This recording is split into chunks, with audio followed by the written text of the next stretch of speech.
Hi, everyone. This is Kara. Welcome back. We're here at the People's Harm Reduction Alliance, and I'm the co-founder of Harm Reduction Doula Collective. We're talking about pregnancy complications today. This is meant to give you an overview of some more common pregnancy complications. That doesn't mean that they aren't emergencies or don't require medical attention. Some of them truly don't. They're just things to be monitored. Others are. But it's just to give you a little bit of an overview of a vocabulary for what they are and what some of these terms mean if you were to hear them come up so that they don't take you by surprise. When we talk about pregnancy complications, we can mean a couple different things.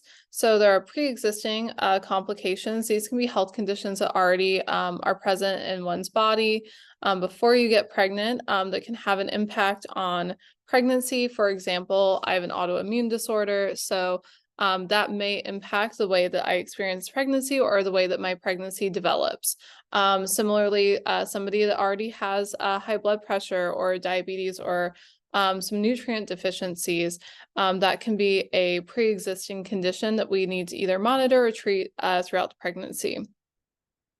Some are non-pre-existing conditions, so that means that it's a condition that develops during pregnancy. This could be something like gestational diabetes, which we're going to talk a little bit more about later in the video. And sometimes they are treatable and sometimes they're not treatable, depending on the complication.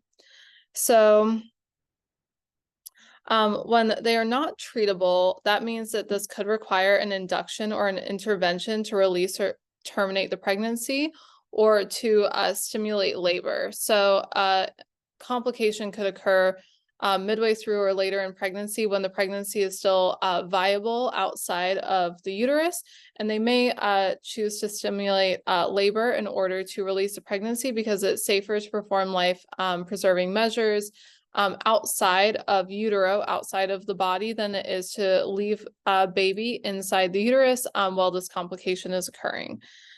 Sometimes you might decide to terminate a pregnancy because of a complication that's happening, and that's going to greatly impact the survival of the baby or like the quality of their life. And that's subjective for everyone. So no one can really tell you what that looks like for you or how to make that decision. Some people choose to carry those pregnancies to term, other people don't. And in Washington State, you still have the right to access an abortion. And sometimes people choose to terminate their pregnancies because of the risks that that might have to their own health. And these are all fair and valid and understandable responses to a pregnancy complication. You have the right to determine which care you receive for your own body and how you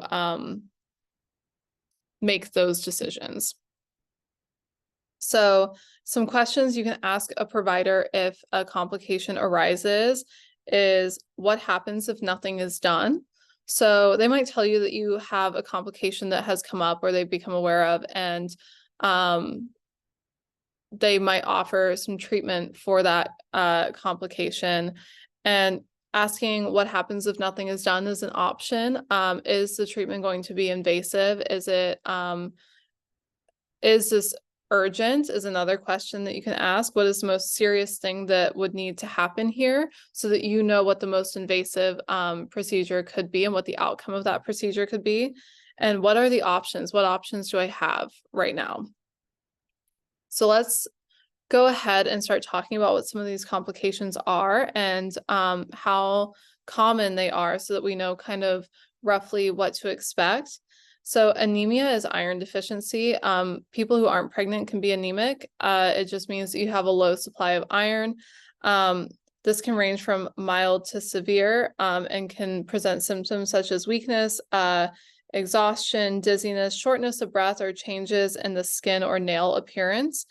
Most of the time it is manageable and can be treated through nutrition or supplements, and in more severe cases through blood transfusions to avoid preterm birth and low birth weight.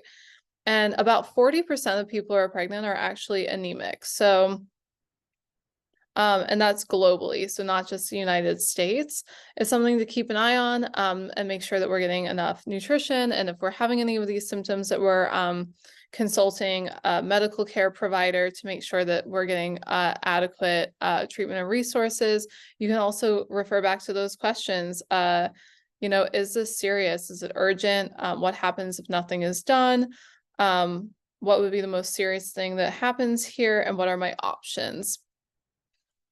Gestational hypertension and preeclampsia.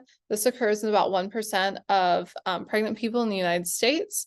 And we know that this might be a little bit higher because not everybody detects it or gets care while this is occurring, but it can be a very serious condition. So we want people to take it seriously if they are experiencing any of these symptoms, because it can really have a severe effect, leading to seizures and other complications that could impact your health or baby's health. So some of those signs for gestational hypertension, which is high blood pressure and preeclampsia, are changes in headaches, swelling, impaired vision, and more. Is diagnosed through blood pressure monitoring and the presence of proteins in the urine.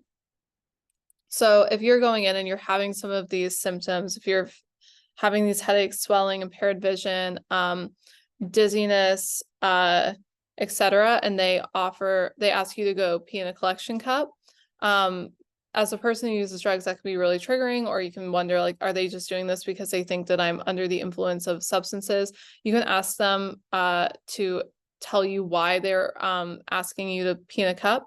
You can ask them if they haven't already expressed a concern about gestational hypertension or preeclampsia, if this is what the purpose of it is. And you can also state, like, I do not consent to a Eutox right now, but I do consent to having you check my urine because these symptoms are concerning to me, or I see these symptoms are concerning to you. Please run a test for gestational hypertension and preeclampsia. Gestational diabetes is diabetes that occurs during pregnancy, and the estimates are that it occurs between 2 and 10% of the population. It's monitored for through routine monitoring during pregnancy. They'll have you take a glucose test, which is when you drink this super sugary drink, and then they monitor your blood sugar. And sometimes, in rare cases, it continues after pregnancy and can turn into type 2 diabetes. So diabetes is a very serious condition. Without appropriate monitoring of, like, your insulin, it can have very serious health consequences. So that would be why we would want to check for it, because sometimes it doesn't actually present symptoms right away, and people can have it and not know it. Hyperemesis gravidarum. So hyperemesis gravidarum occurs in 0.2 to 2% of all pregnant people globally, and it's characterized by severe nausea and vomiting, and the inability to keep down food and hydration. So some of the symptoms of this will just be like dry heaving, inability to stop throwing up. Whenever you try to consume something, it's just not staying down. You can experience weight loss and extreme dehydration, really intense stomach pains, lightheadedness, dizziness, fatigue, because you're not getting the nutrients that you need. And they might put you on bed rest. They may put you on feeding support. It is really miserable, and it's also different than morning sickness. So some nausea, some like digestive things are normal during pregnancy, but if these are prolonged, if it's really impacting your ability to like keep food down, keep water down, that can be very serious, and we want you to get medical attention. IUGR is intrauterine growth restriction, and it occurs in 4 to 7% of pregnant people in the United States. And it's when the fetus does not develop or grow as expected. And it's measured through the fundal height. So that is the height of the uterus inside of your belly. and with ultrasound. And the risk factors are considered smoking, consuming alcohol and other drugs, or interactions with certain medications, lupus, anemia, clotting issues, hypertension, pregnancy with multiples, and sometimes leads to inductions. I really want to give like a strong word of caution that while we say that some of these things are caused by substances, like they're caused by a lot of other things, and we can't isolate substances as like the primary cause. So we don't have a lot of good research on how substances impact pregnancy, and a lot of the long-term studies we have show like that there aren't long-term negative effects, with the exception of certain substances like alcohol, benzos, and combustion cigarette smoking. So the inhalation of smoke can impact the way oxygen moves into the bloodstream, and contain some other chemical compounds that can impact gestation, which is why a harm reduction strategy might be moving to vaping, nicotine gum, or patches. But we don't have a lot of great data to show that these things lead to IUGR, and they occur in 4 to 7% of the population and in people who don't use drugs. So it's something to be mindful of. If baby is not developing or not growing the way that we would typically see a pregnancy progress, it might be IUGR, but I don't want you to take on the blame, shame, guilt of substances in this scenario, because it can happen for a variety of reasons as well. PUPS, PUPPS, pruritic, urticarial, papules, and plaques of pregnancy. So that's like a whole mouthful. I'm going to say it again. Pruritic, urticarial, papules, and plaques is happens in 1 out of every 150 pregnant people, and is usually in the 3rd trimester, and it's characterized by like small pimple-like spots that can usually start within stretch marks and spread to other areas of the body. I want to put this out there because, as we know, when folks are living unsheltered, when we don't always have access to the best sanitation, when we're maybe injecting or using substances, certain skin conditions can be more common.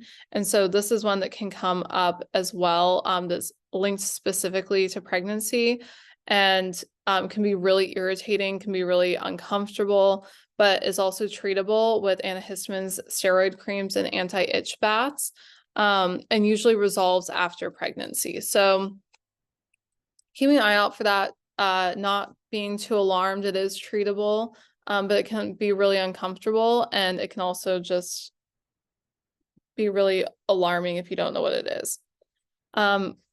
Cholestasis happens in 1 to 2 pregnancies out of every 1,000 in the United States. It's a condition causing itching in the hands and feet with no rash, and often in late pregnancy. So that's going to be is different than PUPS.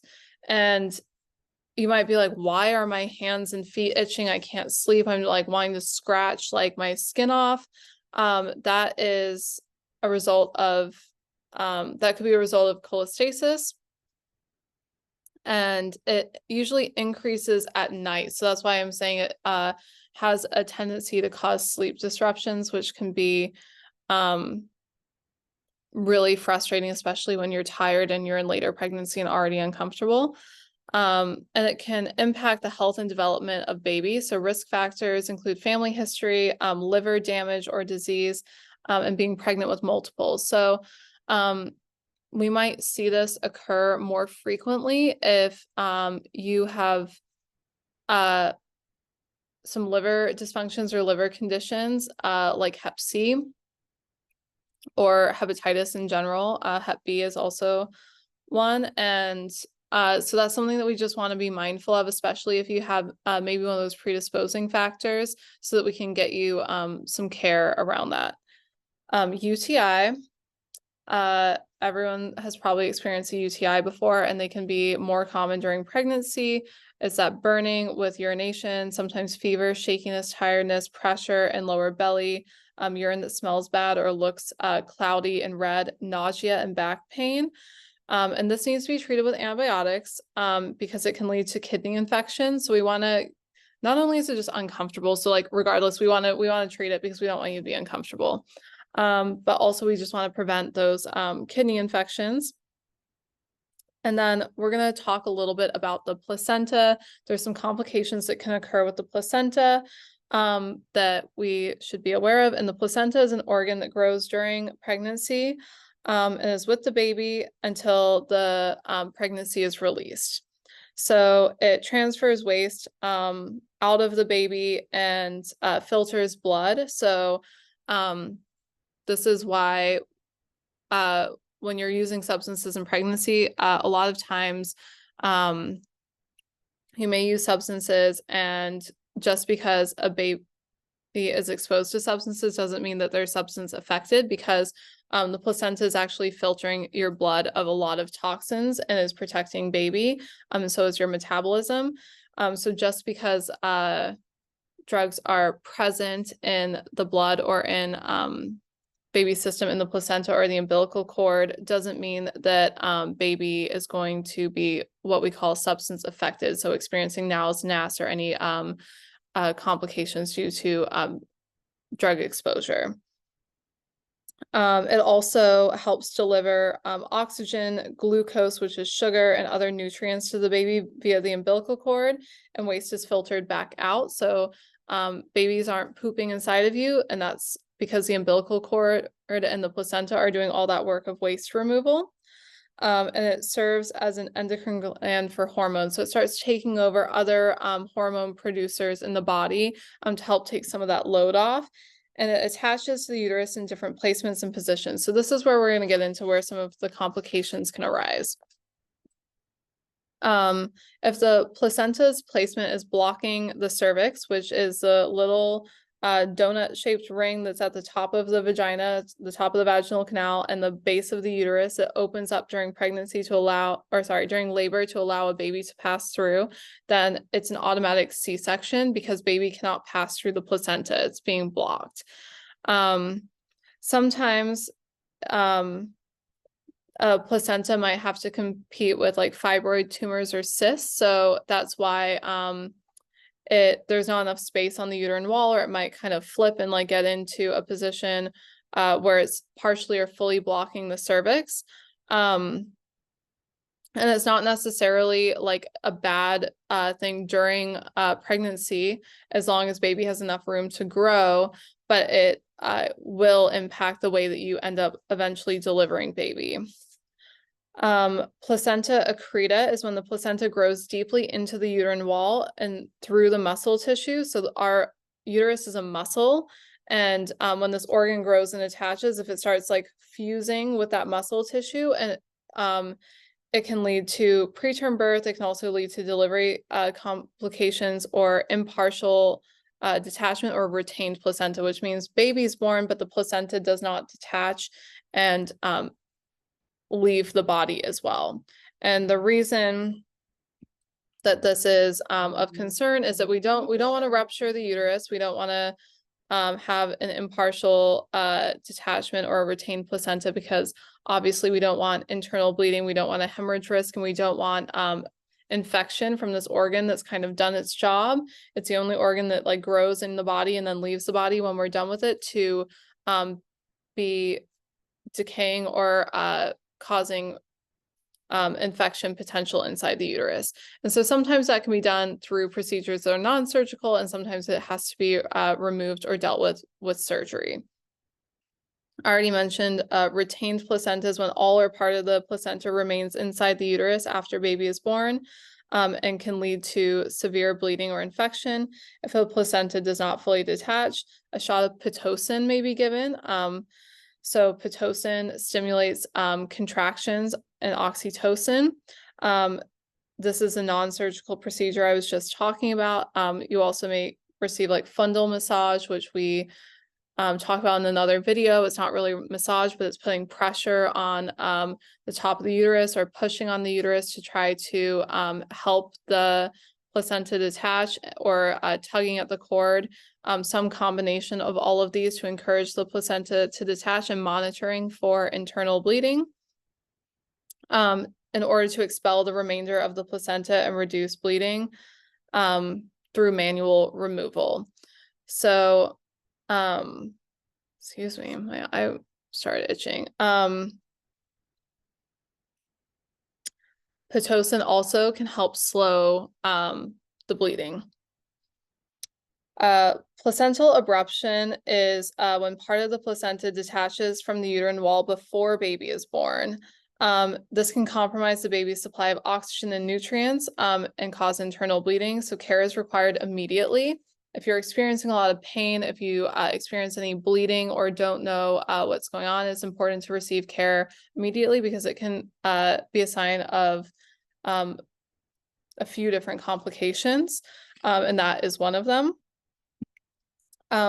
Placental previa is what we already talked about. Placenta is when the placenta partially or fully covers the cervix.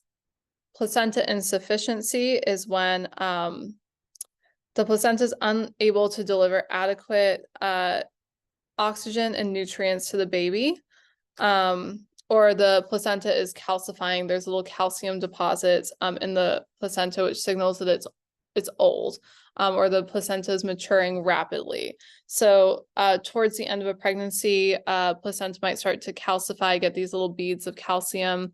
Calcium is what makes up our teeth and our bones, as a way of helping it detach, or kind of solidifying remaining nutrients that are passing through it.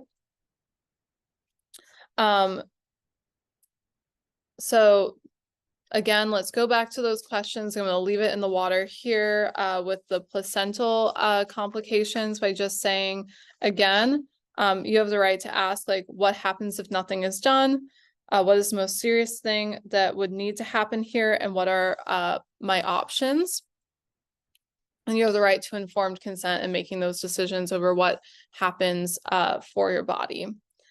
Placentas tell stories, they're messengers. Like a lot of people call them the tree of life. If you look at a placenta, it looks like on one side that it has roots on the top of it. That's the side that faces your baby. And then the other side kind of looks like soil, or is more, it almost looks like ground beef. It's more ground up, and that's the side that attaches to your uterus. And that tree of life is what's feeding your baby and what's rooted in your body for the time that you are pregnant. And when they come out, we can tell a lot of stories from like the way a placenta looks or its roots. It can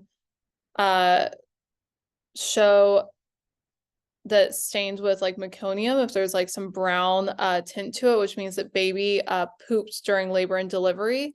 And that can be a condition that we need to monitor for any sort of infection, especially if there's been aspiration of the meconium during labor and delivery. Baby could need some more serious attention. It can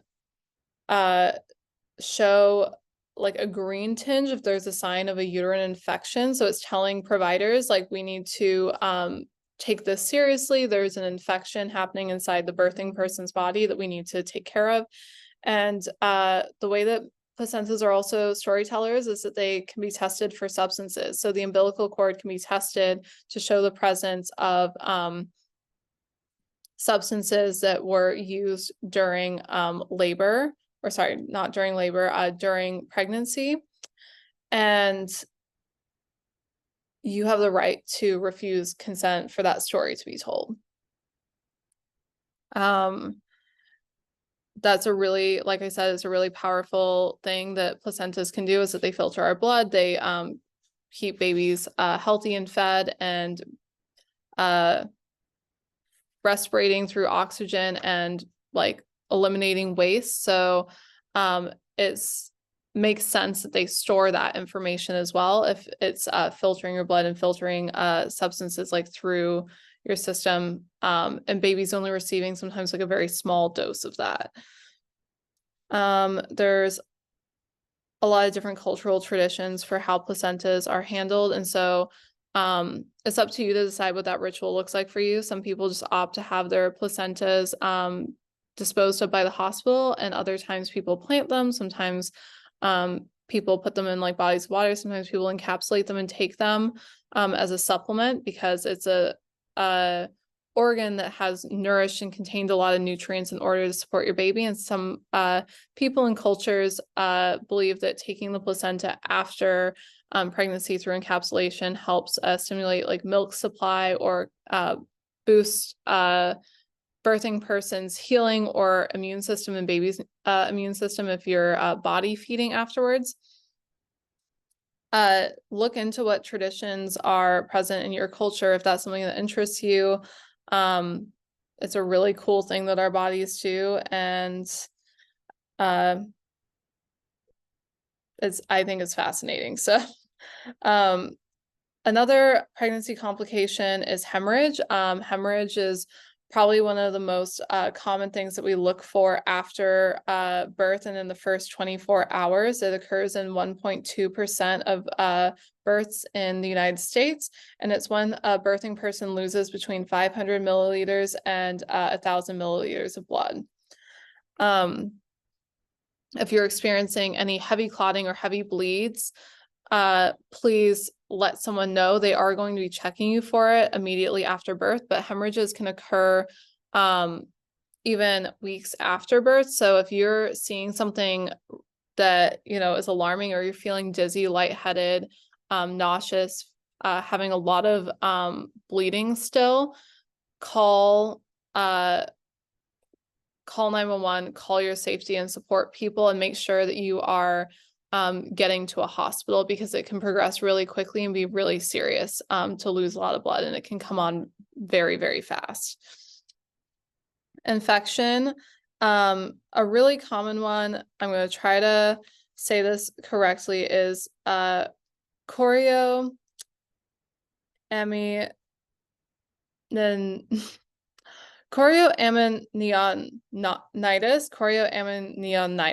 Okay, you guys, just work with me here, work with me. What you need to know about it is that it is common and occurs when healthy bacteria from the vagina enters into the uterus. So your body opens up during labor and delivery, and there's a lot of really good bacteria that help keep your pH balanced, help keep your vagina from getting infections, help prevent sperm that's not strong swimmers from kind of like staying where they need to be. The vagina does a lot of really cool things to maintain its own like microbiome, its own ecosystem. But when it gets into the uterus has different needs, and it can cause infections. And so if you're seeing like any weird discharge or feeling any pain, tenderness, inflammation, let's go get that checked out. Cord prolapse is when the umbilical cord gets caught in the cervix before baby is delivered. And this is a big emergency. Think about it like if you take a garden hose and you kink it, and so the flow of nutrients stops moving through it. The water stops moving through it. So baby is now not getting oxygen and not getting nutrients. And this is a time when they might move to induce labor or go to a C-section in order to preserve baby's life. And the last one I'm going to talk about is shoulder dysocia. Is when baby's shoulders get caught on the pubic bone during birth.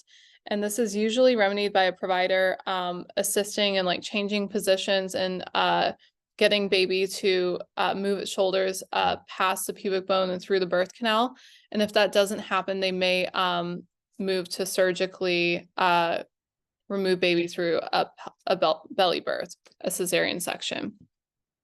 This was a lot of information. Please feel free to pause, rewind, go back. I hope that this was helpful and gave you a sense of confidence in knowing what some of the possibilities are, so that if something does happen and it feels off, that you're able to articulate that with the seriousness that it requires and get the support that you need. Thank you for coming. Thank you for listening. Thank you for taking power and control back of your body, or learning about this so that you can support somebody else to know more about their body. And we will talk soon. Thanks. Bye.